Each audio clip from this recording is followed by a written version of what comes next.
주의 만찬은 하나되게 예수님과 우리가 하나 되고 공동체가 하나 되는 그런 의식입니다. 오늘 그 반대로 배척, 사회적인 배척은 자신이 속한 공동체에서 소외되거나 거부되는 것을 말합니다. 따돌림, 소위 말하는 왕따가 배척의 일종이지요. 따돌림은 나이가 어릴수록 더 많다고 그렇게 이야기를 합니다. 최근에는 유치원에서도 따돌림 현상이 나타나고 있다고 그렇게 이야기합니다. 그런데 따돌림을 겪은 아이는 외상 후 스트레스 장애, 큰 사건 뒤에 스트레스가 나타나는 그 장애가 나타나는데 나이가 들어서도 그 후유증이 심하게 있다고 그럽니다.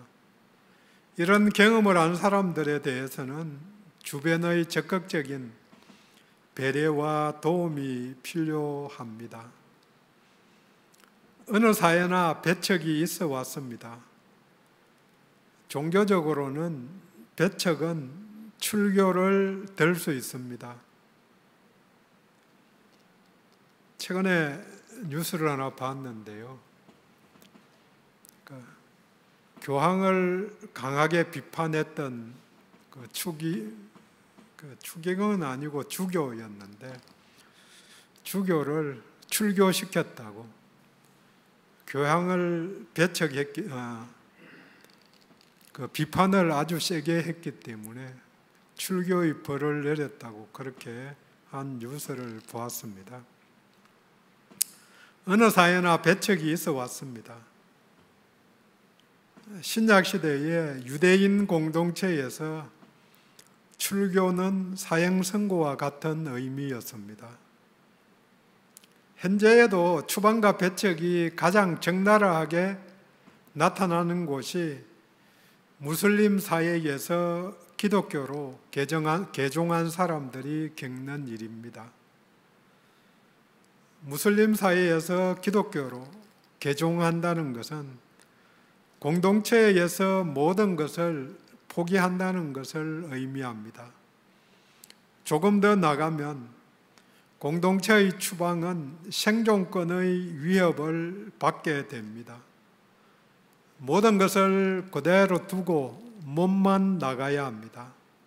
어떤 경우는 몸도 못 나가고 집단 테러 등으로 부상을 다치기도 하고 심지어 죽기까지 하는 것을 볼 수 있습니다.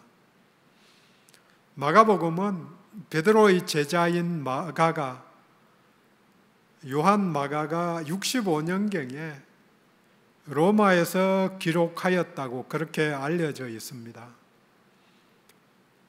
소극적인 거부에서 적극적인 배척, 더 나아가서 제재나 체벌에 이르기까지 박해의 상황, 그 상황이 네로 황제 치하에 있었던 마가가 소속된 공동체가 직면한 문제였습니다.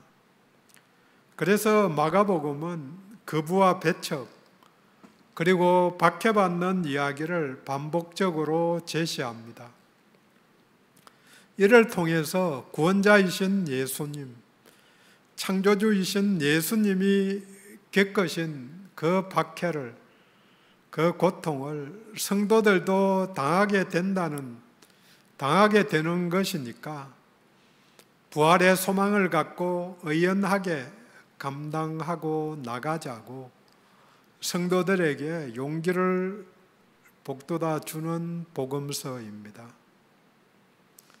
한국의 현재 상황도 기독교에 대한 거부와 배척이 확산되는 가운데 있습니다. 목회자들이나 성도들이 잘못해서 잘못된 이야기, 이거는 크게 뉴스에 나죠. 잘못해서 그런 배척이 되기도 하지만 일반인들이나 언론인들이 편향된 의식으로 또 마녀 사냥식으로 기독교를 비판하고 배척하는 경우도 자주 보게 됩니다.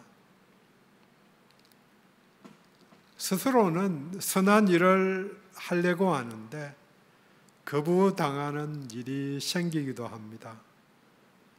선한 일을 하려다가 거부당할 때에 기뻐하시기를 원합니다.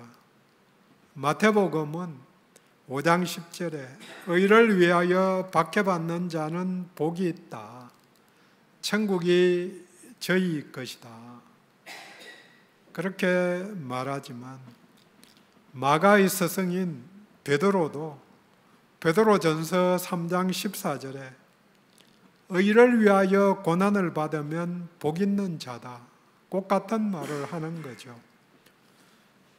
고난을 받는 게 의 때문에 참되게 살려고 하는데 고난을 받으면은 기뻐하라. 복으로 받아들이라고 이야기합니다. 오늘의 제목이 배척에도 불구하고입니다. 배척을 받아도 할 일, 사명을 감당해야 합니다. 그런데 또 한편으로 본문이 흘러가는 흐름을 이끄는 단어가 놀라다, 놀라는 사람들, 놀란 사람들. 그래서 본문에서 놀란 세 사람, 세 종류의 사람들을 찾아서 그 흐름을 함께 나누어 봅니다. 우리도 주님의 은혜로 인해서 놀람을 경험할 수 있기를 원합니다. 야, 그렇게까지 나와 함께 하셨구나. 감사와 은혜로 인한 놀램이 오늘도 일어나기를 원합니다. 오늘 함께 읽은 본문 뒤에는 침례 요한이 순교를 당한 이야기입니다. 이것도 하나님 나라를 위해서, 의를 위해서 받은 고난이고 또 그것이 오늘 본문에 나오는 배척받음과 연결됨을 알 수 있습니다. 그런데 오늘 본문 앞에는 예수님이 행하신 4개의 이적들이 본문 앞에 6장 1절부터 내용 속에 나옵니다. 2주 전에 나누었던 큰 풍랑을 잠잠케 하시고 두 번째로는 그라사 군대 귀신을 퇴치하고 그 다음에 혈루병 든 여인을 고친 다음에 죽은 야이로의 딸을 살려 일으키심으로 예수님이 누구신가? 우주의 통치자, 왕 되신다는 것을 보여주신 거죠. 이렇게 이적을 보이심으로 예수님이 2차 갈릴리 사역, 예수님이 하신 사역을 1차 사역, 2차 사역, 3차 사역 이렇게 나누어서 성경 내용을 분리해서 보는데 두 번째 갈릴리 지역에서 사역을 하고 마무리하면서 제자들과 함께 고향으로 또 나사렛으로 돌아왔습니다. 1절에 보면 거기를 떠나사 고향으로 가시니 제자들도 따르니라. 회당장 야이로가 살았던 곳이 가버나움으로 추정하는데 거기를 떠나서 공생의 전까지 30년을 살았던 고향으로 돌아갑니다. 걸어서 60km 정도 되는 거리입니다. 2절에 안식일이 되어서 회당에서 가르치시니 많은 사람이 듣고 놀라 이르되 이 사람이 어디서 이런 것을 얻었느냐? 이 사람이 받은 지혜와 그 손으로 이루어지는 이런 권능이 어찌 됨이냐? 놀랐다, 제일 먼저 나타난 표현이 그 사람들이 놀랬다고 그렇게 표현하는데, 이 놀라다는 말은 경악했다, 큰 충격을 받았다, 그런 말입니다. 여기서 놀라는 사람, 첫 번째로 고향 사람들, 회당에 모여있던 사람들이 주님의 가르침으로 인해 놀랬다고 말합니다. 그것은 예수님의 가르침이 지혜와 권능이 있었기 때문입니다. 지금까지 알던 공생애 이전의 그 예수가 아니다, 그렇게 본 거죠.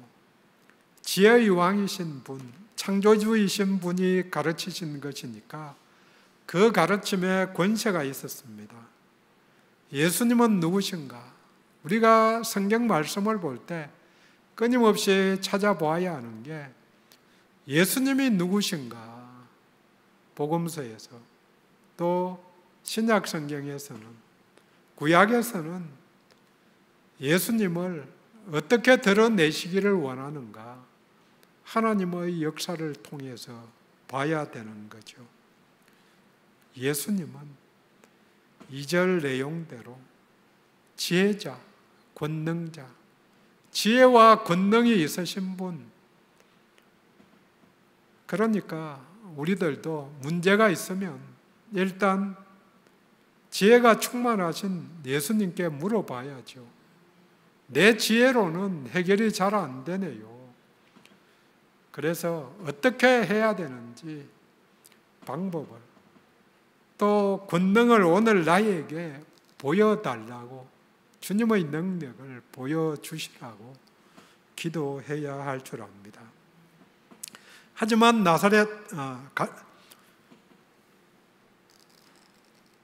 나사렛의 주민들은 거기까지입니다. 큰 충격을 받았지만 3절에 이 사람이 마리아의 아들 목수가 아니냐, 야고보와 요셉, 유다와 시몬의 형제가 아니냐, 그 누이들이 우리와 함께 여기 있지 아니하냐 하고 예수를 배척한지라. 권능에도 불구하고, 오늘 제목대로 권능이 있음을 알고 충격을 받았음에도 불구하고 배척합니다. 편견과 선입견 때문에 거부한 것이지요. 지난 30년간 보아서 아는데 1년 전에 집을 나가서 잠시 돌아온 사람일 뿐입니다. 목수가 아니냐, 그 목수. 그도 우리들 중에 한 사람이다. 한편으로는 우리 가운데 뭐 대단한 사람이 나오겠느냐, 주변을 둘러봐라. 몇천 명 사는 동네도 아니고 뭐 100-200명 그 정도 사는 작은 마을에 여기서 지대로 배운 것도 없는데 뭐가 나올 수 있냐? 나사렛에서 무슨 선한 게 나오냐? 뭐 대단한 사람이 나올 수 있느냐? 그렇게 자기 비하에서 나올 것이기도 합니다. 자기 비하에 빠진 많은 부모들이 자녀들의 성장을 방해하기도 합니다. 자신이 먼저 한계를 설정해 놓았거든요. 그래서 내가 살아보니까 뭐 더 할 게 뭐가 있냐. 어릴 때부터 그냥 나 따라다니면서 이것저것 하는 게 훨씬 낫지, 빨리. 자신이 설정한 한계를 넘으려 하는 것을 막기 때문입니다. 타인과 자신이, 자녀와 내가 다르다는 것을 인정해야 합니다. 비슷한 것 같지만 완전히 다른 부분들도 굉장히 많이 있거든요. 신기하게 다른 거죠. 성격상으로도. 그런데 어쨌든 내 자신이 나의 한계를 설정하는 일이 굉장히 많이 있거든요. 지금까지 내가 살아온 경험으로는 하면 안 돼. 그렇게. 근데 그럼에도 불구하고 해서 그걸 넘어가야 될 일들이 꼭 생기거든요. 그때 어떻게 결단하느냐에 따라서 인생이 바뀌는데, 내 앞에 무슨 좋은 일이 생기겠어. 지금까지 실패를 10번씩 했는데 그럴 경우에 11번째 시도를 하기가 어려운 거죠. 하지만 시도해야 될 때 계속해서 해봐야 하는 거죠. 크고 힘센 코끼리를 길들이는 방법이 의외로 간단하다고 합니다. 인도나 태국에서 야생 코끼리를 길들이기 위해 어릴 때 잡아다가 우리에 가두어 둔다고 합니다. 이때 어린 코끼리의 뒷다리를 커다란 나무에 쇠사슬로 묶어두는 것입니다. 그렇게 하면 코끼리는 아무리 안간힘을 써도 말뚝 주변에서 벗어날 수 없는 거죠. 그렇게 시간이 흐르면서 코끼리 스스로가 한계를 설정하는 거죠. 말뚝을 벗어나면 안 된다. 저걸 벗어날 수 없다.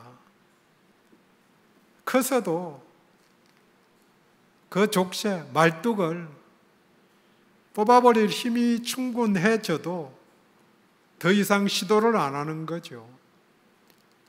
말뚝에 박아 놓으면, 커다란 나무에 묶어 놓으면 뿌리 뽑지 못하지만 데리고 다니면서 그 다음부터 일 시킬 때에는 말뚝에다가 묶어 놓게 되는 거죠.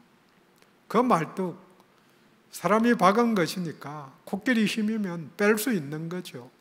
그렇지만 아예 시도를 안 하는 거죠. 코끼리가 편견에 물든 사람이고, 말뚝과 쇠사슬은 환경, 우리의 한계를 설정하는 편견이라고 말할 수 있습니다. 팔다리가 없는 채 태어나서 수많은 사람들에게 감명을 주는 복음 전도자 닉 부이치치가 말합니다. 최고의 장애는 팔다리가 없는 게 아니라 당신 안에 있는 두려움이다. 그러니 포기하지 말라, 희망을 접지 말라고 말합니다. 포기하지 말아야 하는 거죠. 나이가 장애가 되는 게 아니죠. 이 본문에만 나오는 3절에 마리아의 아들, 그러니까 다른 성경 어디를 찾아도 마리아의 아들 아니냐 이런 표현이 전혀 없거든요. 이 표현은 한편으로는 사생하다. 아버지가 아무리 죽어도 아버지의 아들로 아버지의 이름을 이야기하지. 우리도 시골 살 때에 물론 누구 댁 아들 그렇게 표현하지만 공식적으로는 아버지 아들로 그렇게 하는 거죠. 경멸적인 표현이다. 그런데 한편으로는 박해의 상황에서 아버지를 잃어버릴 수 있다. 하나님이 아버지 되시기 때문에 이 땅에서는 아버지 없어도 살 수 있다는 소망을 불어넣는 말이라고 그렇게 해석을 하기도 합니다. 중요한 것은 해석입니다. 권능을, 지혜를 보여주었음에도 불구하고 예수님이 배척을 받았고 또 제자들이 배척을 받았습니다. 그 후예들이, 믿음의 선조들이 배척을 받았고 또 지금도 세계 도처에서 배척과 핍박을 받는 위기 상황이 벌어지고 있습니다. 그들에게 본문은 하나님이 아버지시다, 하나님이 함께 하신다, 또 예수가 극복했듯이 믿음으로 극복하라고 그렇게 권면합니다. 고향 사람들은 받은 말씀에 걸려 넘어진 것입니다. 우리는 얼마나 바로 알고 바로 믿고 바로 행하는지요. 말씀을 듣고 마음이 찔려 나타난 반응이 두 가지입니다. 사도행전에 나타난 반응은 하나는 우리가 어찌할꼬 하고 묻고 회개하고 복음을 믿는 것이고, 다른 하나는 분노하여 돌로 치려는 배척하는 것입니다. 같은 예수에 대한 복음 설교에 스데반은 돌에 맞아 죽었고 베드로는 회개하고 믿음의 역사가 일어났습니다. 오래 믿을수록 믿음이 깊어지기도 하지만 한편으로는 편견과 선입견이 깊어지고 그럴수록 껍질을 깨고 나오기가 쉽지 않을 수도 있습니다. 지금까지 쌓아왔던 것, 이걸 무너뜨려야 할 때도 있다는 거죠. 왜? 편견, 내 아집으로 만든 세상이기도 하니까요. 이 동네가 충청도나 경상도나 한편으로 좀 비슷한가 그런 생각을 하는 게, 남자들이 부엌에 가서 잘 안 노는 거죠. 요새 세상에서는 당연히 부엌에서 많이 놀아야 하는데, 그렇다고 제가 잘하는 것도 아니지만 어쨌든 편견과 아집에 꽉 쌓여 있는 거죠. 그게 뭔데? 이걸 깨고 나오기가, 그렇게 살아왔는데, 전 고3 때까지 밥 안 차려주면 밥 절대 안 먹었습니다. 그 당연한 거죠. 우리 어머니가 마실 나갔다 하더라도 제가 집에 있으면 밥 차려주러 왔습니다. 그렇게 사는 거죠. 아집을 깨어야 예수님 앞에 한 걸음 더 나갈 수 있는 기회가 생기는 거죠. 그게 뭐냐? 각자 다른 거죠. 내가 다르듯이 각자가 겪은 세월이 다르기 때문에 뭘 깨야 되는지, 신앙의 성장은 지속적으로 되는 점도 있지만 한편으로는 껍질을 깨는 탈피가 필요합니다. 성장을 막는 껍질이 있다는 것을 기억해야 합니다. 나이가, 성별이, 사는 동네가, 때로는 빈부가, 때로는 가진 것, 고정관념을 형성해서 성장을 가로막을 수 있습니다. 근데 여기서 놀란 사람 두 번째로, 고향 사람들의 반응에 예수님이 놀랐다고 말합니다. 6절에 그들이 믿지 않음을 이상히 여기셨더라. 여기에 이상히 여겼다는 말 의미가 놀랐다는 말입니다. 그래서 세번역이나 우리말 성경 등은 그들이 믿지 않는 것에 놀라셨다, 그렇게 번역을 합니다. 그들의 반응에 대한 예수님의 해석이 4절, 선지자가 자기 고향과 자기 친척과 자기 집 외에는 존경을 받지 못함이 없느니라. 자기 고향에서는 존경을 받지 못한다는 그 격언에 친척, 가족을 덧붙여서 가족들의 배척을 말합니다. 예수님이 활동하실 때에 형제들은 안 믿었어요. 믿지 않았고 또 배척을 했습니다. 우리 동네 오지 말고 그냥 가시라, 그렇게. 생각해 보면 가난한 노동자의 집안에서 태어나서 형제들 많은데 지금 이름만 4명 나오나요? 거기다가 누이들이 몇 명인지 잘 모르겠는데, 누이들 이러니까 복수니까 최소한 2명, 예수님까지 합하면은 7명, 그래서 한 10명쯤 되지 않았을까, 그렇게. 옛날에 시골 저희 어릴 때 10명 기본 비슷하게 된 거죠. 100명 되면 적은 집이고.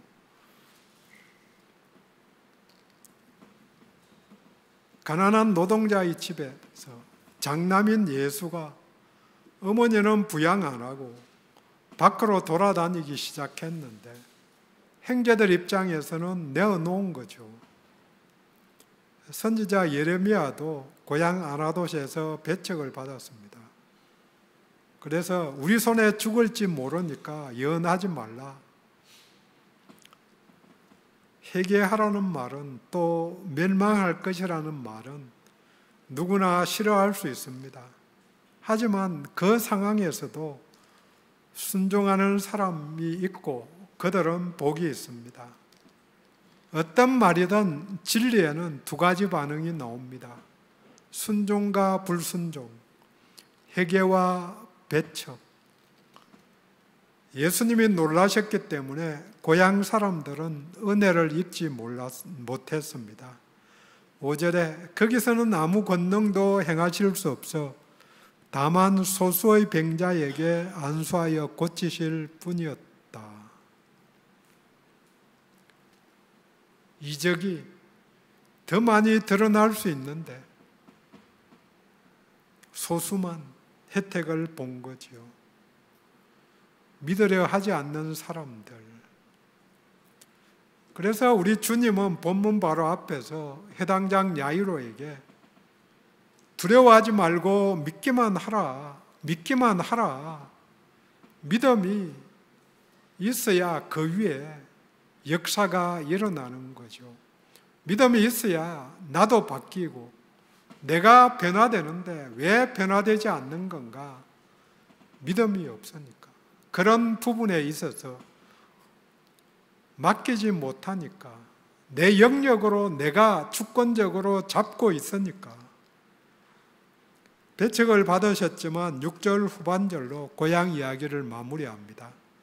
이에 모든 촌에 두루 다니시며 가르치시더라. 배척에도 불구하고 주변 동네에서 계속 가르치셨습니다. 그럼에도 가르치신 것입니다. 이어서 예수님은 자신이 하셨듯이 제자들이 행하라고 전도자로 파송을 하십니다. 시간이 많이 되어서 간단히 정리하겠습니다. 여기서 놀란 세 번째 사람은 파송받은 제자들이 순종하고 또 나타난 결과에 놀랐을 것입니다. 12절에 제자들이 나가서 회개하라 전파하고 13절 많은 귀신을 쫓아내며 많은 병자에게 기름을 발라 고치더라. 그렇게 일어난 역사에 제자들은 놀라지 않을 수 없었을 거다.